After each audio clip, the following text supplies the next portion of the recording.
Olá, seja bem-vindo a mais um vídeo do Foco Tributário que a gente está dedicando para responder a dúvida de um seguidor nosso. E hoje o vídeo é dedicado a responder à pergunta do Guilherme Lopes, que esteve com a gente numa aula ao vivo do Foco Tributário na Prática. Para você que não conhece, o Foco Tributário na Prática sempre traz aulas ao vivo sobre temas tributários relevantes e com enfoque prático, analisando estudos de casos, simulação de problemas reais, para orientar você sobre como aplicar a legislação corretamente.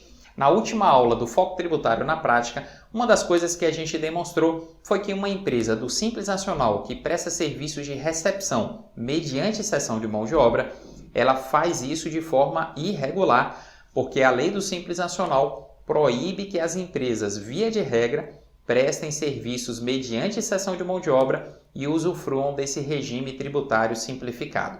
O que ocorre é que a própria Lei 123 traz algumas exceções, mas salvo essas exceções, a atividade, como por exemplo de recepção mediante cessão de mão de obra, não pode ser praticada regularmente por uma empresa do Simples. E o que ocorre em relação ao INSS nessa hipótese?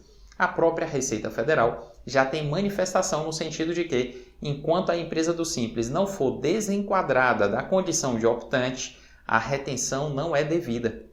Olha, em outras palavras, o que eu estou dizendo.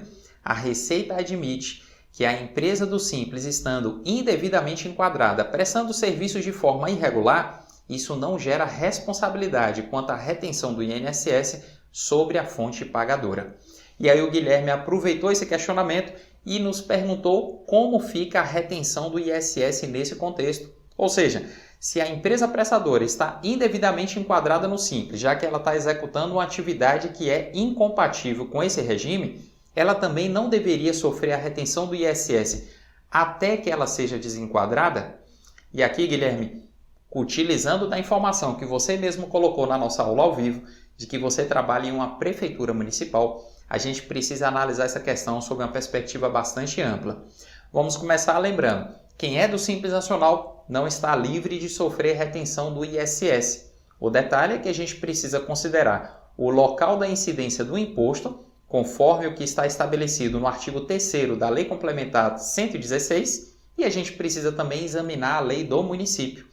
Usando de um exemplo prático inicialmente, se o município onde você trabalha contrata uma empresa que é de construção civil e ela vai até o seu município e executa uma obra, isso é a hipótese de incidência do ISS no seu município e na hora que a prefeitura vai pagar ela, tem que reter o ISS, ainda que ela seja optante do Simples Nacional.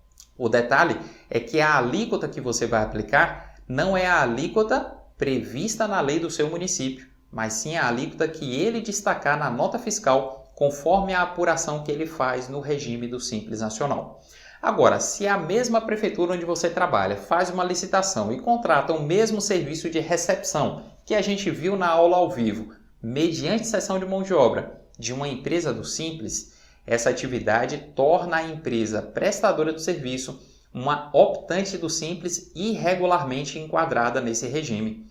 E o que vai acontecer é que se ela destacar na nota, por exemplo, uma alíquota de 2,39%, para que você retenha o ISS com base no percentual colocado na nota, você deve lembrar que uma vez ela estando irregularmente no Simples, você, como titular do direito de arrecadar o ISS, vai ter a prerrogativa de ignorar a alíquota destacada na nota, considerando sim a alíquota prevista na lei municipal, que em muitos casos é de 5%.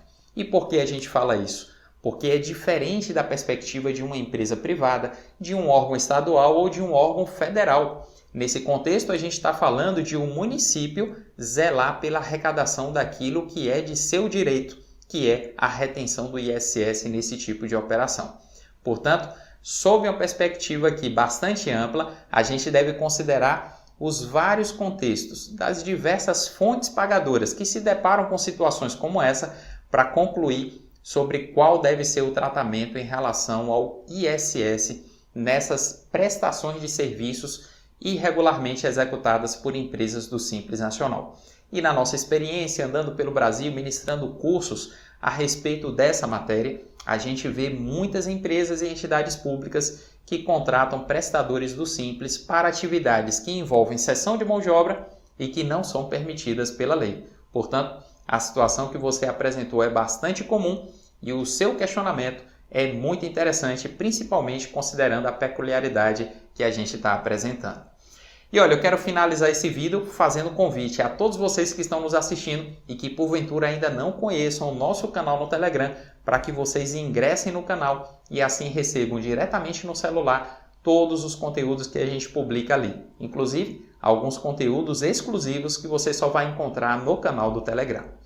A gente encerra nosso vídeo por aqui hoje, lembrando que amanhã a gente está de volta respondendo a mais uma pergunta de um outro seguidor nosso. Um forte abraço e até amanhã.